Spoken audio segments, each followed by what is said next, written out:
Do të falenderoj hetuesit e BK-s që janë treguar shumë korrekt ditën e sotme dhe spakun gjithashtu për shkak sepse kjo çështje është një çështje me sensitet publik në qytetin Studenti, sepse qyteti Studenti aty po shpopullohet edhe nuk ka një zonë studentore, nuk ka studentët po largohen përdit nga qyteti Studenti. Tani ta bëjmë një pyetje se ti e di vëlla që tu nuk jemi te arratia peshkut kuqa, kupton? Nuk po shpopullohet Shqipëria, arsimi që thua ka është shpopullohet qyteti Studentit. Çfarë pret ti vëlla? Unë marr rastin fjalë shpend. Vlla, nuk ka universitet. Nuk kam universitet. Sa paguan një student? Shpend. Shpend. Sa paguan një student? Sa paguan një student për të fjetur në Tiranë? 400.000 lekë, 450.000 lekë në vit, e di unë. Në vit. Më fal avokat, është kosa e akomodimit 400.000 lekë në vit. Kosa e qeras në Tiranë është 4 milion lekë minimalja.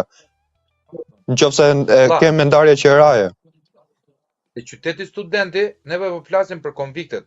A nuk ka një kampus dhe është bërë çdo gjë në Shqipëri dhe studenti duhet kishe kart studenti, duhet kishe qerat tjetër, kafeja çmim tjetër, uji çmim tjetër, gjitha me radhë se studentët janë të varfër të gjithë, pa përjashtim, kemi që vetë studenta vëlla.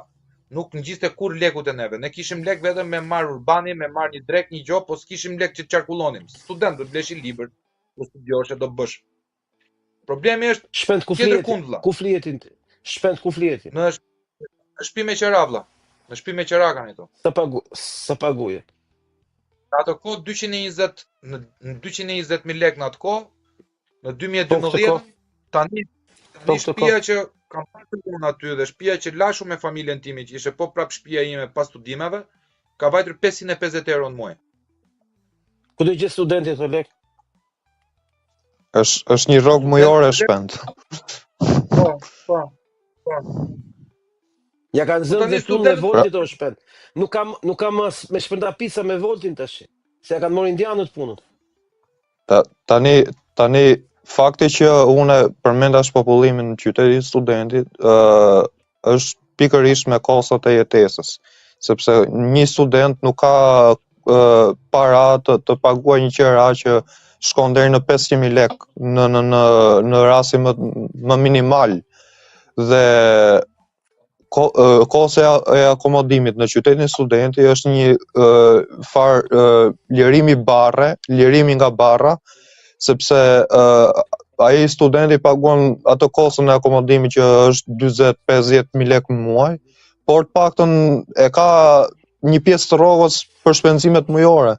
Dhe edhe qytetin Studenti duan t'ja marrin sepse aty korrupsioni, batërdia që është bërë dhe që është bërë nga Erjon Veliaj, nga lloj personash aty në qytetin Studenti, kalon shifrën në disa 10 milion euro. Deri në e barazvleshme me aferën e sterilizimit që është diku te 100 milion euro. Sepse unë shoh aty që fakti që nuk po ndërtohet ajo godin, që ka një kapacitet akomodimi nga 280 deri në 300 student, ajo do mbante 300 student aty, po t'ishte ndërtuar si godin. Dhe 300 student do kishin një... Sa lek do kursente në tregun e qerave? Diku te 450.000 lekë në muaj, diku.